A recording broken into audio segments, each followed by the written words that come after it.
Selamat siang, saya Dr. David Nandian, spesialis bedah sampel konsultan.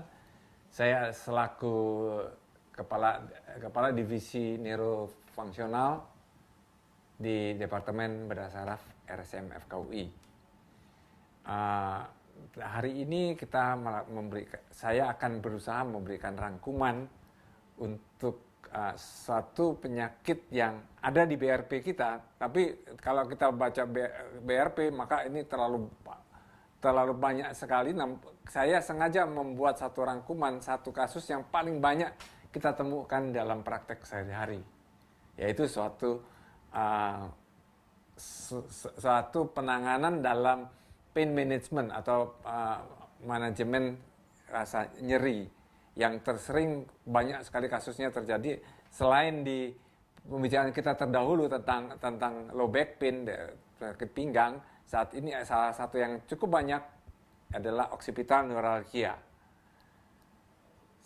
Kalau kita melihat dari BRP, kita tetap berpegang pada BRP, di mana kita harus memulai dari anatominya, patofisiologi, sampai dengan algoritma bagaimana penanganan ini dengan baik. Jadi sengaja saya buat ini di kelompok kecil, di kelompok yang hanya terdiri dari PPDS yang sedang dalam stase di neurofungsional di saat ini. Silakan, terima kasih.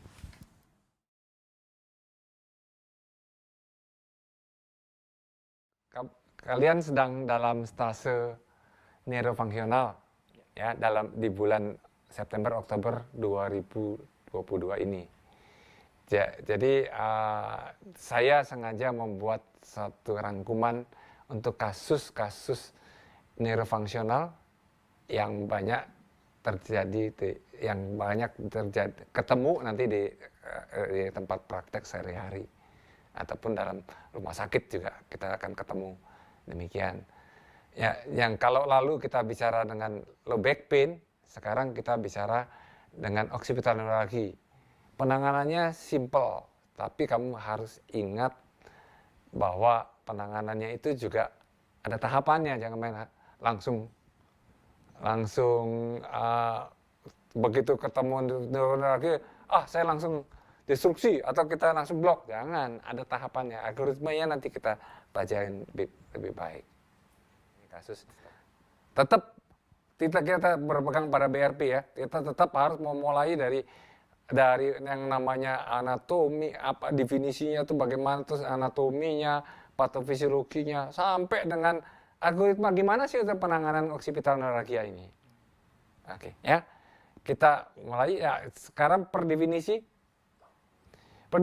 occipital neuralgia itu sudah didefinisikan oleh International Headache Society. Dia itu suatu paroxysmal shooting and or stabbing pain pada dermatom yang sesuai dengan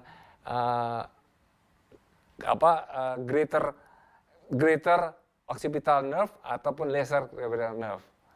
Dia asalnya sekitar dari suboccipital, dia nyebar ke arah atas maupun ke bawah, ke arah bagian atas leher sampai ke depan, bahkan sampai ke hidung, di belakang mata. Sedangkan yang laser dia menyebar ke arah telinga. Ya, ini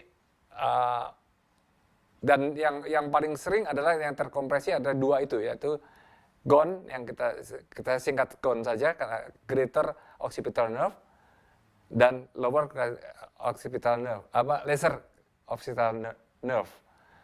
Yang paling banyak sebetulnya yang GON, yang besar. Itu bisa mencapai 90%, sedangkan LON itu hanya mencapai 10% saja. Kita bicara masalah patofisiologi. Patofisiologinya tetap itu diakibatkan oleh suatu kompresi ataupun iritasi dari saraf tepi. Asalnya tetap saraf tepi yang berperan di sini. Pada occipital neuralgia itu iritasi baik pada GON dan atau bersamaan dengan LON itu akibat dari kontraksi jaringan yang paling sering ada otot kontraksi ataupun spondilosis dari kelainan tulang servikal atas ya terutama. Ya, oke. Lalu kalau kita bicara penyebabnya etiologi itu bisa bentuk vaskuler, bisa neurogenik, bisa juga osteogenik. Karena kita kalau kita sudah sampai ke arah anatomi, mereka ya occipital nerve ini asalnya berasal dari radix C2 dan C3. C1 sebetulnya semua termasuk, tapi dia C1 itu masuk ke dalam fossa posterior sehingga tidak banyak menimbulkan masalah di dalam occipital neuralgia ini. Ya, vaskuler bisa ada segala macam kelainan pembuluh darah di situ, baik itu bentuk cavernoma dan lain-lain itu bisa. Neurogenik bisa aja ada schwannoma, suatu tumor dari radix itu sendiri. Ya. Nah, kalau kita lihat dermatom, kita lihat di dermatomnya ini mana saja yang berperan. Kalau kita lihat yang ada gambar ini C2, C3 yang berperan.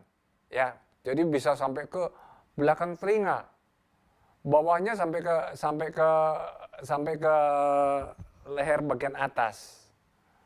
Jadi karena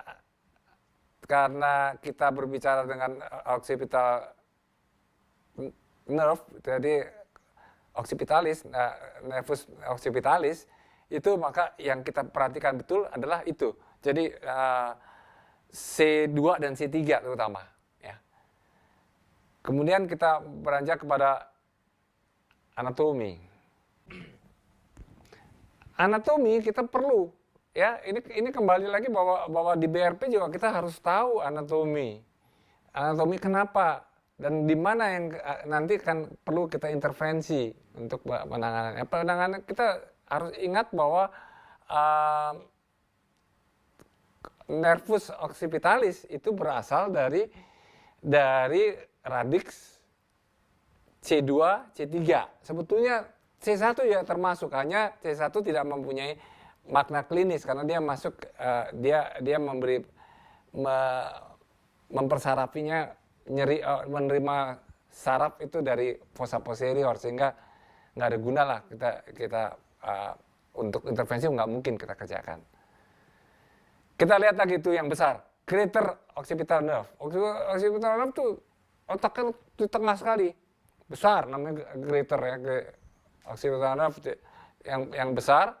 Sedang dia mengarah terus ke arah dari belakang menuju ke arah vertex bahkan sampai ke belakang telinga. Sedangkan laser itu lebih ke arah samping, terus dia seringkali keluhannya justru sakitnya di daerah telinga. Itu laser.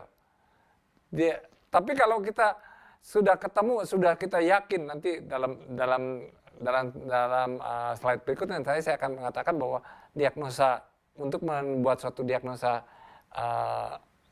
occipital neuralgia itu tertentu kalau kita sudah yakin, maka kalau kita sudah intervensi misalnya dengan blok, maka ternyata masih sakit, hati-hati masih ada third occipital nerve. Itu berasal dari medial branch ramus dorsalis dari C3, radix C3. Itu juga harus diblok. Biasanya setelah itu nggak akan ada lagi sakit, kecuali kita harus belajar juga bahwa di daerah situ, nyeri di situ, hati-hati dengan cabang spinal tract-nya dari trigeminal neuralgia.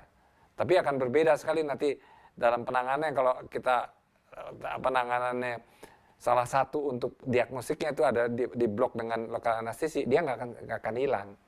Sedangkan kalau occipital di daerah yang kita tahu saraf itu berjalan, kita melakukan blok dengan anestesi lokal, dia akan hilang sakitnya. Itu yang berikutnya. Sekarang kita juga harus tahu apa sih gejala klinisnya. klinis yang akan kita temuin apa dalam occipital neuralgia itu? Pertama dari anamnesis jelas, dia sakitnya bentuknya kayak shooting ataupun stabbing, kayak tusuk. Datangnya paroksimal, dia menyebar dari belakang kepala, suboccipital ke kranium ataupun ke leher. Ya. Harus sifatnya paroksimal, ingat. Paroksimal dan persisten. Kalau paroksimal set hilang itu bukan. Tapi hilang terus masih sakit lagi. Nah, yang berikutnya kita akan rasa tenderness, nyeri pada daerah yang sedang bermasalah. Setelah kita tahu anatominya, di mana gone itu di mana, kemudian kita akan ada tender, nyeri tekan di daerah itu. Kadang-kadang disertai atau hipestesi, bahkan distesia, itu bisa terjadi karena ya. Dan nyeri yang terlokalisasi di daerah occipital tadi itu bisa nyebar sampai ke yang tadi saya bilang nyebar sampai ke kadang-kadang keluarnya sakit belakang kepala, mata saya sakit sekali. Paling sering justru unilateral, sebelah saja. Bisa saja kadang-kadang sampai dua-dua. Itu dari gejala klinis yang kita temuin. Lalu apa yang bisa menolong kita untuk sebagai penunjang? Penunjang kita sebetulnya hanya mengeksklud apa sih penyakit apa aja. Yang paling gampang adalah simple X-ray, hanya foto ronsen biasa. Itu hanya untuk melihat apakah ada artritis ataupun terutama di craniocervical junction, ya. Cervical itu tidak stabil, itu juga bisa mengakibatkan gangguan dari C2 ataupun C1. C2, 1 dan 2 itu yang bisa mengakibatkan dan manifestasi klinisnya dalam bentuk occipital neuralgia. Untuk lebih tajam lagi kita meningkat kepada CT scan. CT scan juga sama, bisa terutama di craniocervical junction itu. Kita bisa meyakinkan dari CT scan apakah ada tumor ataupun ada kelainan-kelainan dari degeneratif dari tulangnya sendiri. Pemeriksaan yang lanjut adalah MRI. MRI juga kita bisa melihatkan soft tissue, jadi jaringan-jaringan lunak. Terutama yang kita takut adalah adanya schwannoma. Walaupun sangat jarang di situ jadi, tapi kita harus hati-hati. Kalau memang ada itu, kita jangan biarkan schwannoma itu bertumbuh lebih besar. Kita harus jangan gejalanya occipital neuralgia kita tangani occipital neuralgia padahal penyebabnya kausanya masih terus berada. Ya, jadi untuk patokan yang diberikan oleh kriteria untuk diagnostik ini sudah diajukan oleh International Classification of Headache Disorder. Ya, yang pertama paroxysmal stabbing dengan atau tanpa nyeri di antara paroxysmal serangan-serangan itu. Distribusinya harus sesuai dengan yang greater, lesser ataupun third occipital nerve itu. Kriteria kedua, adanya nyeri tekan yang di daerah saraf yang terkena, saraf occipital. Yang ketiga, ini gampang sekali dihilangkan nyerinya dengan pemberian yang tadi saya katakan.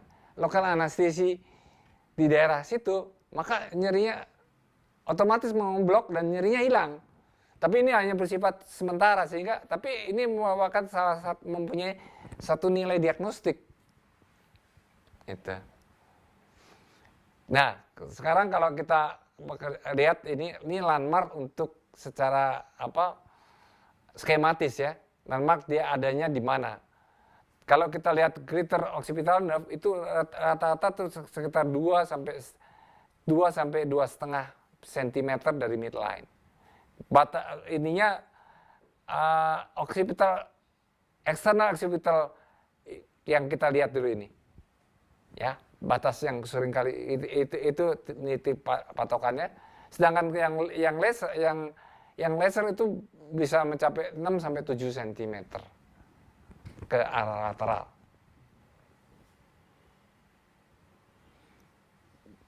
Sekarang kita meningkat ke pengobatan. Pengobatannya yang paling pertama awalnya kita konservatif aja.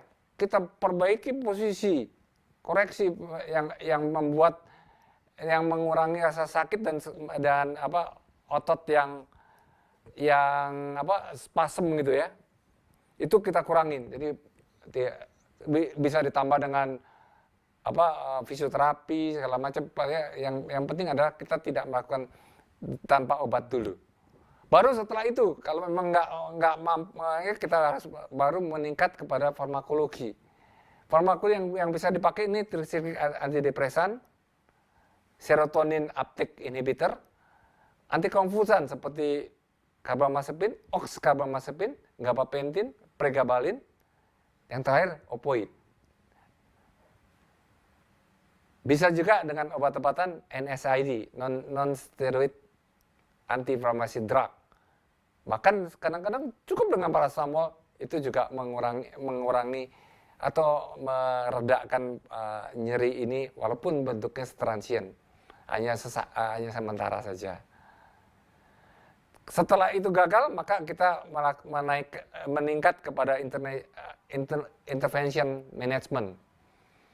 Kita bisa suntik dengan lokal anestesi dicampur dengan steroid.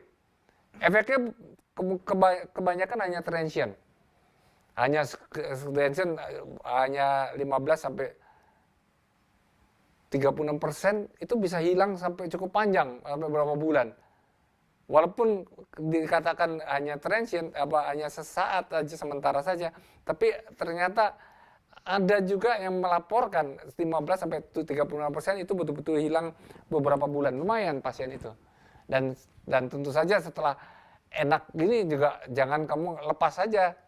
Tetap harus diajarin ya bagaimana postur leher dan kepala itu jangan seenaknya saja. Ya. Pengobatan lain ini bisa dengan botox. Ya, botox juga ternyata mempunyai efek yang terhadap saraf sensorik yang sama dengan substance P yang kalau kita bicara di low back pain. Ya, ada juga kalsitonin, segala macam obat-obat yang bisa yang mempengaruhi zat-zat kimia yang bisa mengakibatkan nyeri itu kita bisa dihambat oleh botox ini. Ya, sebetulnya secara nggak langsung sih sebetulnya dia mengurangi inflamasi secara neurogenik sehingga berkurang semua.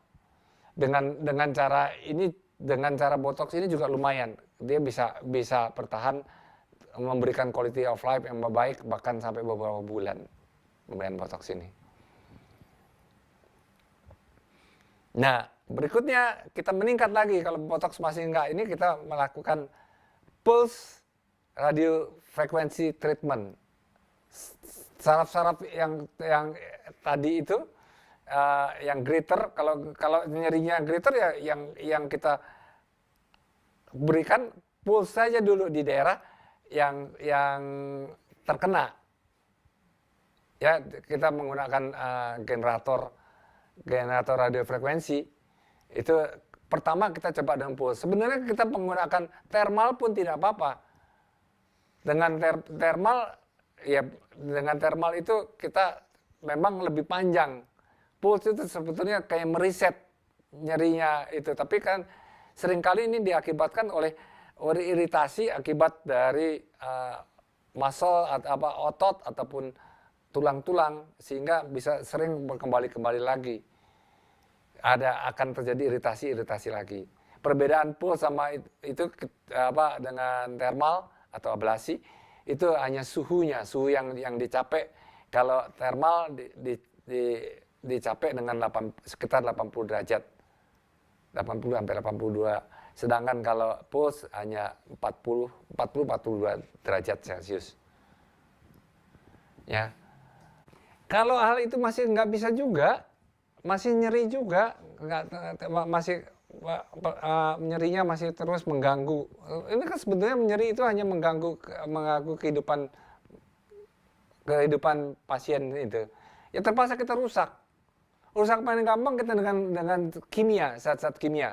Yang paling sering digunakan adalah fenol ya, fenol, etanol juga masih bisa. Bahkan kadang-kadang mau menggunakan NaCl yang hipertonik, mungkin 3%. Ya, itu pada prinsipnya dia merusak juga, dia merusak, melakukan neurolisis terhadap saraf greater ataupun laser occipital nerve-nya. Ini dilakukan dengan cara mengstimulasi, justru pada waktu dia ini di counter itu dipasang plate-nya dulu di daerah-daerah yang melewati saraf laser ataupun greater, itu distimulasi. Kalau dia udah sembuh, kita dibuka, di stimulasi, dilepas, biarkan saja. Nanti tinggal kalau seri lagi di stimulasi. Ini jauh lebih ringan dibandingkan DBS, Deep Brain Stimulation. Ini hanya di saraf tepi saja. Sangat mudah. Jadi bisa fully bisa reversible, membaik. Nanti sakit lagi itu bisa dikasih lagi stimulasinya, ya. Jadi di counter ini.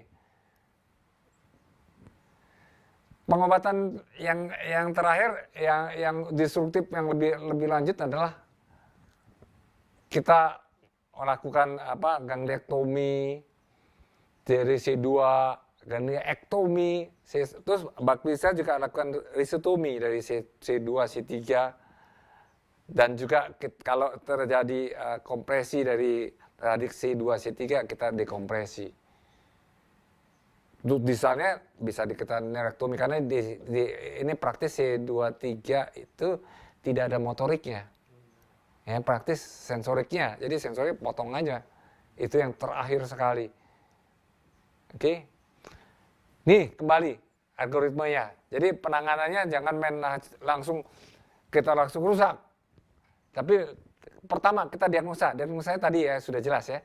Ada tenderness, ada termasuk waktu kita kasih lokal anestesi. Kalau itu sudah terjadi, kita coba dulu dengan medical treatment dulu, obat-obatan, dan juga fisioterapi, dan juga memperbaiki postural kita. Jangan setelah sembuh nanti begitu lagi, itu juga nggak baik. Lifestyle-nya diubah. Baru setelah itu gagal, baru kita melakukan intervention.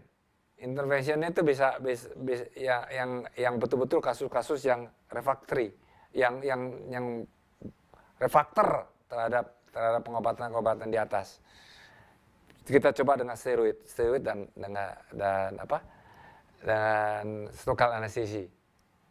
Belum bisa juga ya kita lakukan pulse radiofrekuensi, atau kita lakukan thermal ablasi radiofrekuensi juga boleh. Setelah itu gagal juga, baru kita melakukan destruksi, betul-betul destruksi kepada sarafnya sendiri. Ya, sarafnya itu yang tadi kita rusak sarafnya, bisa baik dengan dialisis, dengan kimia, ataupun operasi. Ya. Sampai di sini ada pertanyaan?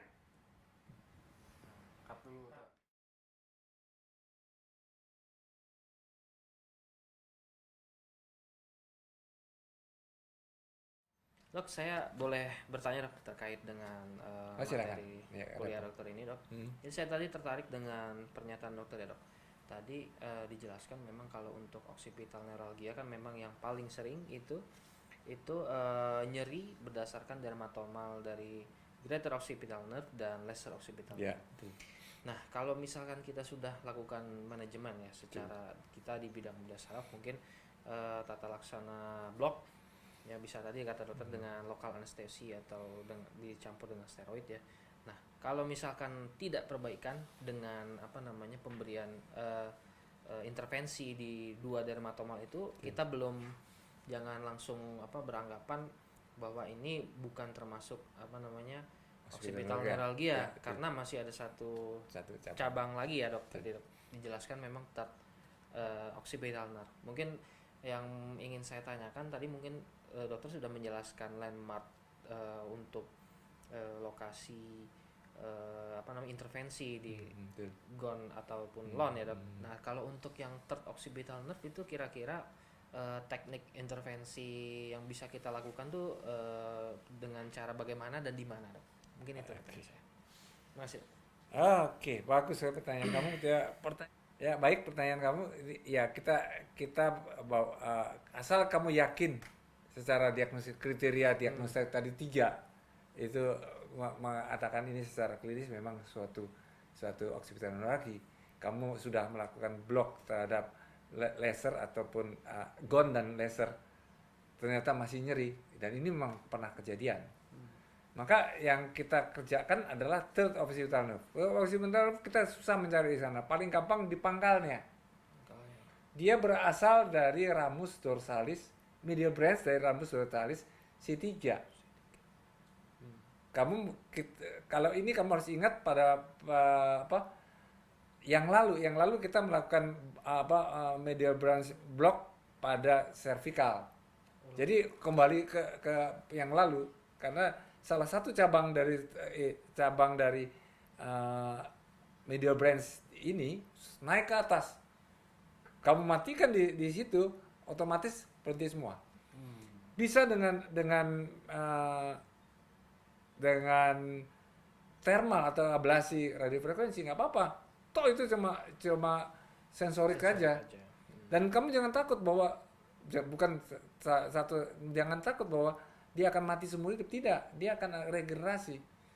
Tapi itu juga pasien jadi nanti akan sakit lagi. Apalagi kalau penyebab utamanya masih ada. Oleh karena itu harus tetap diajarin bagaimana postural yang baik. Yang paling sering adalah orang suka nonton TV posisi begini atau melihat komputer terlalu nunduk atau terlalu tengah ada. Itu nggak boleh. Kita harapkan yang setelah itu ya sudah, dia tidak ada faktor-faktor yang menyebab itu lagi. Ya dok, saya ada pertanyaan dok untuk yang tadi dokter jelaskan tentang algoritma tata laksana pada occipital nerve neuralgia. Kan dimulai dari tata laksana perubahan lifestyle ya dok, modifikasi lifestyle, dilanjutkan dengan pengobatan per oral, baru dilakukan intervensi medis untuk occipital nerve neuralgia. Nah, pada saat dilakukan tindakan intervensi occipital nerve sesuai algoritma tadi, apakah ada kemungkinan komplikasi yang muncul dok setelah dilakukan tindakan-tindakan tersebut? Yang intervensi ya? Ya dok. Oke, jadi ya kalau yang medikamentos bisa saja terjadi komplikasi, misalnya dia alergi terhadap obat-obat yang kita berikan. Tapi kalau intervensi, tetap kita berpegang bahwa melakukan tindakan itu betul-betul ada antiseptik yang baik. Setiap kali tindakan saya anggap ini satu tindakan yang bersih, sehingga saya tidak pernah memberikan obat-obat antibiotika untuk profilaksis, dan syukurlah sampai saat ini tidak terjadi infeksi. Nah, kalau ini kamu langgar ataupun memang kadang-kadang nggak bisa diapa-apain karena memang daerah lokalnya memang ada infeksi, ya terpaksa kita obati sesuai dengan infeksinya apa. Ya. Selain itu juga karena kita tusuk, kita kan gunakan jarum. Jarumnya itu juga kalau memang dia punya gangguan pembekuan ataupun faktor-faktor pembekuan, ya ekstrimnya hemofili segala macam, bisa aja perdarahan nggak berhenti. Tapi syukurlah di situ kan cukup nggak ada kesulitan. Kalau terjadi perdarahan kita tinggal balut tekan aja, terus kalau perlu kita balut tekan, pasti berhenti sendiri. Ya, komplikasi praktis ringan sekali kalau kita mengerjakannya dengan baik. Itu aja. Ya, terima kasih dok. Yuk, silakan. Dok, saya ada pertanyaan terkait occipital neuralgia yang dilakukan injeksi dengan atau tanpa steroid. Injeksi lokal anestesi maksudnya. Lokal anestesi. Ya, baik. Dari slide dikatakan ada beberapa kasus yang mengalami respon parsial. Seperti yang saya pernah temui di poliklinik, setelah beberapa hari, 3 hari, ada kembali nyeri lagi. Nah, dalam tata laksana seperti ini apakah kita harus melakukan pengulangan terapi yang sama atau kita bisa langsung bergerak ke tingkat berikutnya? Oke. Mohon jawabannya. Oke, saya katakan tadi itu lokal anestesi itu salah satu untuk alat diagnostik kita. Memang syukur-syukur ada yang 15 sampai 36% dia hilang terus cukup panjang. Itu bersyukurlah gitu. Tapi memang sebetulnya efeknya itu tergantung dari lokal anestesi yang kau pakai. Yang short acting seperti lidocaine atau markain yang markain lebih panjang, long acting. Itu begitu efek lokal anestesinya hilang, kemungkinan besar akan sakit lagi. Gitu. Tentu saja kalau memang kamu udah diagnosa itu ikuti algoritma, ya, dengan obat-obatan, dengan medikamentos, NSAID tadi tricyclic antidepresan, pregabalin, segala macam kita bisa berikan. Kalau masih itu nggak bisa juga, kita naik ke intervensi. Tapi kalau itu masih bisa, kita perbaiki lifestyle-nya aja. Leher jangan terlalu sering nunduk atau ke tengah ada, itu membaik, ya sudah. Kita paling tidak kita memberikan pengobatan mengubah lifestyle-nya tadi, ya, lifestyle-nya yang kita ubah. Kalau itu udah tercapai, nggak usah sampai jangan sampai destruksi. Kita mau, saya pengen operasi, saya ahli bedah saraf, operasi, nggak boleh, ya. Ya baik dok. Terima kasih dokter. Ya sama. Baiklah, sekarang nggak ada pertanyaan lagi, kita akhiri sesi hari ini. Semoga apa yang kita bisa, yang kalian dapatkan hari ini, diskusi hari ini, kita bisa menggunakan. Saya rasa ada beberapa pasien yang bisa kita kerjakan, yang siap untuk dikerjakan dalam minggu depan, ya. Ya, kita langsung praktekkan itu pasien yang sudah refraktor dengan obat-obatan, dengan fisioterapi ataupun lifestyle-nya diubah, kita coba dengan intervensi. Sekian, terima kasih.